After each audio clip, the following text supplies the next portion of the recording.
Ambulance में सब उल्टा दिखता है, तो एम्बुलेंस में एम्बुलेंस उल्टा क्यों लिखा होता है? आज हम देखेंगे कि रिफ्लेक्शन क्या है, ओके? रिफ्लेक्शन क्या है और पार्श्व परावर्तन क्या है, ओके? हम देखेंगे कि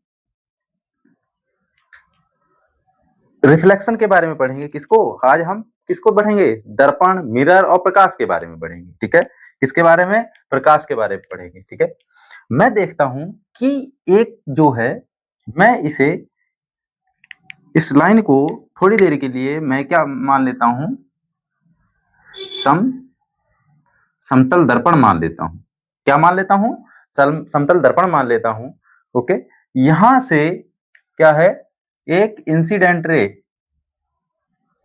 ठीक है? क्या आती है? इंसिडेंट रे आती है और प्रकाश यहां पर ये समतल दर्पण है, ठीक है? ये मिरर है, मिरर से टकराएगी और उसी वे में वापस चली जाएगी। क्या होगा? उसी वे में वापस चली जाएगी, ओके? इसे हम क्या कहेंगे? इसे हम कहेंगे इंसिडेंस रे। क्या कहेंगे? इंसिडेंस रे कहेंगे। और जो यहां से समतल दर्पण से टकरा कर चली गई, वापस उसी वे में चली गई, वापस उसी माध्यम में चली गई, उसे कहेंगे रिफ्लेक्शन। रिफ्लेक्शन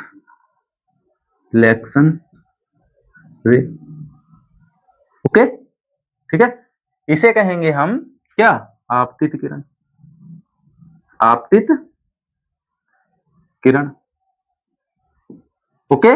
इसे क्या कहेंगे? परावर्तन किरण, परावर्तित किरण बोल सकते हैं। क्या? परावर्तित किरण, परावर्तित किरण, ओके? ये हो गई। यहां देखेंगे ये है यहां से, ठीक है? सेंटर से, तो यहां देखेंगे ये क्या है? विलंब है। ये क्या है? अभिलंब है। ये क्या है? अभिलंब है, जिसे हम क्या कहेंगे? नॉर्मल। ये क्या है? अभिलंब, अभिलंब है, ओके? अभिलंब। अब मैं आपको बता दूं, जो इसका एंगल होगा, देखिए मैं यहां से प्रकाश डालता हूं, ये हमारा मिरर है, ठीक है? यहां से मान लो ये थोड़ी देर के लिए मैं मान लेता हूं 30 डिग्री पर, तो यहां से अगर मैं 30 डिग्री प्रकाश को डालूं इस मिरर पर, तो यहां से भी जो एंगल बनेगा, जो वे जिस रास्ते से यानी जिस माध्यम में घूमकर ये प्रकाश जाएगा, वो भी 30 डिग्री पर जाएगा, ठीक है? कितना जाएगा? 30।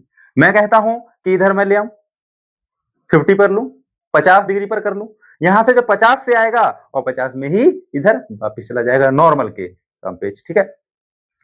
यहां देखता हूं, यहां मैं देखता हूं कि जो ये इंसिडेंट रे होगा, यानी कि जो इंसिडेंट एंगल होगा, जो कोण होगा, वो किसके इक्वल होता है? किसके इक्वल होता है? रिफ्लेक्शन रे के, ठीक है? किसके? रिफ्लेक्शन रे के। ये बात आपको याद रखनी है, यानी कि हमेशा चाहे इधर बढ़े चाहे इधर बढ़े, चाहे नॉर्मल की तरफ बढ़े चाहे नॉर्मल से दूर हो, हमेशा एंगल किसका? इंसिडेंट रे का और रिफ्लेक्शन रे का एक समान रहता है। ये आपको ध्यान रखना है, ठीक है? अब हम बात कर लेते हैं कि किसकी? प्रकाश की। प्रकाश की अगर बात करें, हम किसकी बात करें? प्रकाश। प्रकाश की, प्रकाश की छोटी छोटी चीजों में हम समझेंगे। प्रकाश की सहायता से हमें वस्तुएं दिखाई देती, ये बात याद आपको याद रखना है, ठीक है? अब ये हो गया, आपको मैंने बता दिया कि इंसिडेंट रे एंगल जो है वो किसके? रिफ्लेक्शन एंगल के इक्वल होता है, बराबर होता है। ये आपको बात याद रखनी है। अब यहां पर हम दूसरी चीज देख लेते हैं, वो क्या है कि यहां पर हम देखते हैं कि जो इनका क्या है? एक होता है जो परावर्तन होता है, वो एक नियमित होता है और एक अनियमित होता है, ठीक है? जिसे हम विसरित भी बोल सकते हैं। क्या कहते हैं? विसरित कहते हैं, ठीक है? तो जो नियमित परावर्तन होगा, क्या होगा? जो नियमित परावर्तन होगा, अब परावर्तन देखेंगे, परावर्तन, जो रिफ्लेक्शन होगा वो दो प्रकार से होगा। कैसे? एक नियमित, ठीक है, रेगुलर होगा, एक विसरित होगा। कैसा होगा? विसरित, या अनियमित बोलेंगे, या डिफ्यूज बोलेंगे, अनियमित बोलेंगे, ठीक है।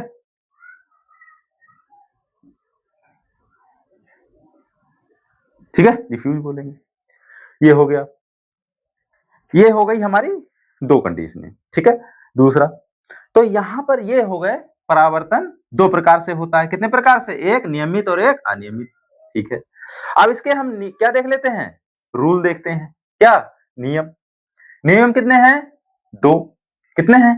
पहला नियम क्या है? पहला नियम रूल। इसका रूल क्या कहता है? प्रकाश का, प्रकाश का रूल क्या कहता है कि पहला रूल कहता है जो इसका किसका परावर्तन परावर्तन आपतन परावर्तन आपतन और अभिलंब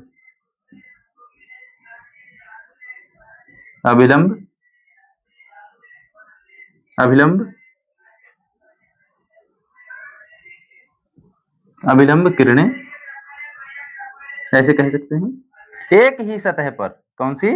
एक ही सतह पर पड़ती हैं, बस ये याद रखिए। दूसरा रूल क्या है? रूल नंबर सेकंड, कि इंसिडेंट एंगल किसके बराबर होता है? रिफ्लेक्शन एंगल के बराबर होता है, ये आपका याद रखिए। तो ये दो रूल थे, ठीक है। पहला रूल, परावर्तन आपतन और अभिलंब एक ही सतह पर, कहां पर? एक ही सतह पर होते हैं। दूसरा रूल कि इसका इंसिडेंट एंगल और रिफ्लेक्शन एंगल इक्वल होता है। क्या होता है? इक्वल होता है। बात समझ में आई होगी। अब जब मैंने कहा कि एम्बुलेंस जो है, एम्बुलेंस पर एम्बुलेंस उल्टा क्यों लिखा जाता है?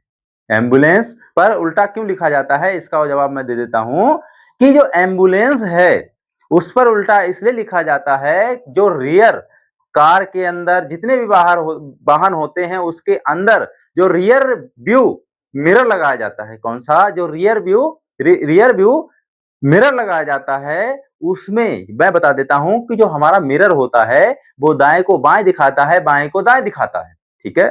तो उसमें क्या होता है? परावर्तन होता है और पार्श्व परावर्तन होता है। क्या होता है? पार्श्व परावर्तन होता है, ठीक है। तो यहां मैंने क्या कहा कि जो यहां पर दाएं को बाएं दिखाता है, बाएं को यानी दाएं को बाएं दिखाता है और बाएं को दाएं दिखाता है। तो इसीलिए जो पीछे अगर आगे चल रहा है वाहन और पीछे एम्बुलेंस आ रही है तो क्या होगा? उस रियर व्यू मिरर में वो सीधा दिखाई देगा। कैसा दिखाई देगा? सीधा दिखाई देगा। और इसीलिए उस वाहन को, जो उस एम्बुलेंस को क्या जगह साइड दे दी जाएगी और वो वाहन आगे निकल जाएगा, ठीक है। इसीलिए उसमें क्या है, वो सीधे यानी उल्टे अक्षर लिखे जाते हैं। मेरी बात समझ में आई? ठीक है। मैं उम्मीद करता हूं आपको बहुत अच्छे से इतना समझ में आया होगा प्रकाश का परावर्तन क्या है, ठीक है। जय हिंद, जय भारत। आप मेरे साथ बने रहिए व्यास जीएस क्लासेस में। Thank you.